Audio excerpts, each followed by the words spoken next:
Now, it might surprise you to learn that there's another strike this week, but it's not the railways.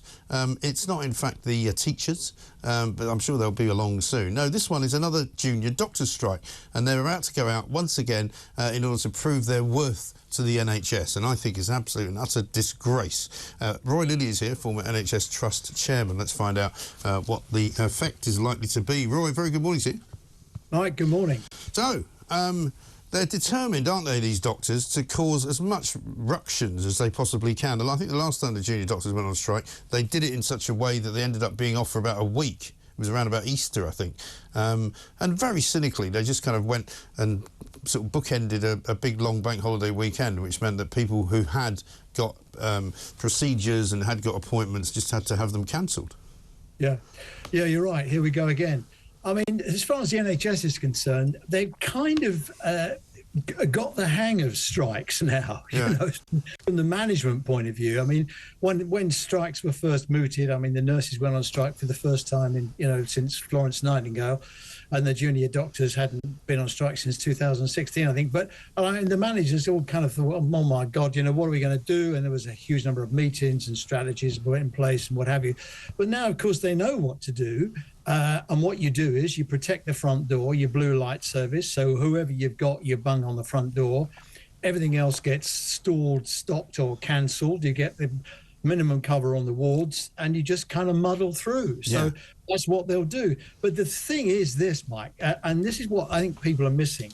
Although it is true for the junior doctors to say, well, you know, the consultants will cover the critical areas, which is right. What's missing here is that since the strikes have begun, nearly 700,000 people have been shoved off the waiting list. Their turn has come.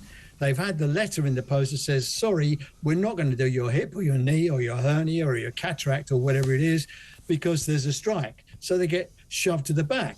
Now, I mean, they were only where they were on the list because of their clinical need. Now, their clinical need gets swept to one side because everybody's on strike and there's nothing that managers can do other than cancel lists. And so I think there's a huge amount of hidden damage being done to patients that nobody's talking about. Well, that's the trouble. And I think the commonsensical approach by most individuals now in this country is that, you know, if they want to go on strike, as you say, they'll put up with it, but they don't sympathise with it very much. I mean, the NHS leaders and people like the BMA always say, oh, we've got a lot of public support. I don't think they have. You know, and judging by the reaction that I see from people, they're sick to death of it. More and more people are having to go private. Even if they can't afford it, they're trying to raise the money to do so, or they're going abroad, which is obviously, you know, taking your life in your hands in many ways. But that's what's happening. People are giving up on the NHS, in other words. Yeah, well, they are. I mean, the incidence of people now doing what we call self-pay in the private sector is going through the roof. Right. And of course, the NHS has contracts with the private sector to help get waiting lists down. I mean, we do more contracts now in the NHS with the private sector than we did before the pandemic. So that, you know, there's plenty of contracts going on. But of course, you see, the private sector now are being able to sell hip operations and everything else at a premium because when they work for the NHS, they have to work at what we call tariff. That's the amount the NHS pays itself internally, which is a lot less than they can get for a premium patient paying privately in their hospitals for a hip. I mean, the difference is about 3,000 or 4,000 quid, more in some cases. Yeah. So, I mean, the private sector is rubbing its hands. People are syndicating, you know, putting it all on their credit card and see if their family can get granny a new hip and all the rest of it. People are taking out their pension funds, and why not? I absolutely understand it. The NHS is like on its knees with this, really. The political pressure on the NHS is horrendous because the Prime Minister, one of the 5 things he's promised is to get waiting lists down. Well, of course, every time there's a strike, every time that the Secretary of State doesn't intervene and try and end the blooming strikes, what happens? The waiting lists go up again. And you know what's going to happen. The NHS will get it in the neck. Yeah, they will. And I mean, the problem for, I suppose, the government is that they're always accused by every union that they're not talking to them, they won't offer them anything, it's not a fair fight and all of that. I mean, I don't know what else Steve Barclay's meant to do. There's quite a few unions, nursing-wise, who have accepted a new pay deal. The Royal College of Nursing isn't one of them, but lots of the other ones have. So it's clearly not necessarily the government's fault, is it? Well, I think Barclay handled it badly from the start by saying that he wouldn't discuss any of these claims all the time. There was a strike in the offing and all the rest of it. And that prejudiced the relationship he had with the RCN. It's true. The RCN backpedaled, though. I mean, they went on strike for 19%. Then their leader, Pat Cummins, kind of ended up negotiating with herself, really, saying, oh, well, you know, not 19, we'll talk to me about 10 and, you know, talk to him about anything, just talk to me. And of course, he ended up with 5%, which was all there was on offer. And so she recommended it to the members, and the members said, sorry, love, it's not enough. Right.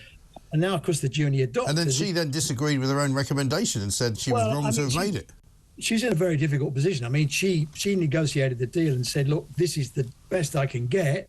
The nurses said, not good enough, go back and try again. So now they're balloting to see if the nurses want to strike again. Now, I think it's borderline. I'm not sure if the nurses have an appetite for more striking. But here's the thing. If the nurses do go on strike, and it is then possible that without any sort of sinister arrangements, the nurses and the doctors could end up striking in the same week or even on the same day. And that, I mean, that's just horrendous. We'd have to close hospitals if that happened. Yeah. But that is a possibility. Well, just like bank holidays then. Well, I mean, look, I mean, it's worse than a bank holiday. I mean, we'd have to go back to the gold plan, the gold command plans that we had during COVID. Right. But I mean, Barclays now, I detected over the weekend, I saw one of the junior doctors being interviewed, I think it was on Sky, where he was saying, well, it was put to him 35% was too much of a lump. And he said, well, we realize that we've got to have some kind of a deal, a phased deal. And that's the first time I've heard him say a phased deal. You and I have had a conversation about this before, and I said I think it would end in a phased deal. So here's the plan. If you're Barclay, Steve Barclay, you say, okay, we'll get you back. We'll get you to 20%. We'll do 5% now, 7% now, and the rest we'll do in the third year. That'll be after the election, and then it's Labour's problem. But wouldn't it also be right to say that this claim that they've lost 31.7% over the last 15 years is basically cobblers, right? Because these are people who can make an awful lot of money by doing extra work, by doing extra shifts. They work on a very small, tight rota, which is only something like 36.5 hours a week, and everybody knows they can do more than that if they wish, and if they do more than that, they get an awful lot more money. And the hidden benefit that they have is the pension that they get, and the holidays that they get, and all of the benefits and the packages that they get, and none of that ever gets mentioned. No, I mean, there is a problem with gauging what the average income of a junior doctor is, because the title junior doctor is very misleading. Yeah, of course, a bit like the BMA.